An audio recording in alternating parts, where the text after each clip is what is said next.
மாவட்டத்தில் இருக்க எலியார்பட்டி, வளையாங்குளம், காரியாபட்டி உள்ளிட்ட தாலுகால இருக்கக்கூடிய தனியார் பள்ளிகள் மற்றும் கல்லூரிகளுக்கு நாளை விடுமுறை விட்டிருக்காங்க. அது காரணம் தாவேகாவினுடைய 2வது மாநில மாநாடு மதுரையில மிக பிரம்மாண்டமா நாளைக்கு நடக்க போகுது.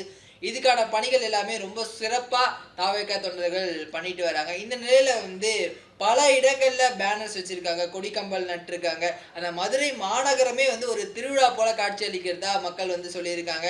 மக்கள் நிறைய பேர் போயிட்டு குடும்பம் குடும்பமா அந்த ஒரு மாநாட்டு திடலை விசிட் பண்ற விஷயங்கள்லாம் ஐ திங்க் இந்த ஹிஸ்டரி ஆஃப் தமிழ்நாடு பாலிடிக்ஸ் இதுதான் ஃபர்ஸ்ட் டைம் நினைக்கிறேன். மக்கள் மத்தியில் இவ்வளோ பெரிய ஒரு பிரம்மாண்டமான வரவேற்பு இந்த மாநாட்டுக்கு கிடைச்சிருக்கு அப்படின்றத நம்ம பார்க்க முடியுது.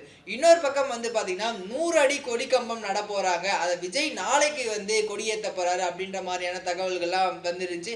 அதுக்கான பணிகள் இன்னைக்கு மும்முரமா நடைபெற்று இருந்துச்சுங்க. இந்த நிலையில எதிர்பாராத விதமா அந்த கிரேன்ல அந்த கொடிக்கம்பத்தை தூக்கி நிறுத்தி வைக்கும் போது அது எதிர்பாராத விதமா கீழே விழுந்திருக்குங்க.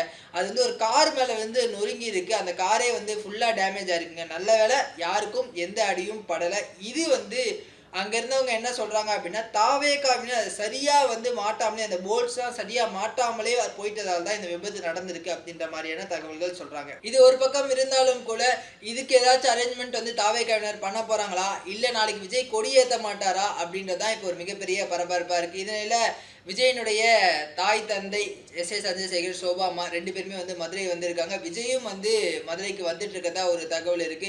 நாளைக்கு மாநாட நீங்க எப்படி எதிர்பார்த்துட்டு இருக்கீங்க? விஜய் என்ன மாதிரியான விஷயங்கள் பேச போறா நீங்க எதிர்பார்க்கீங்க அப்படின்றத கீழே கமெண்ட் பண்ணுங்க. And thank you.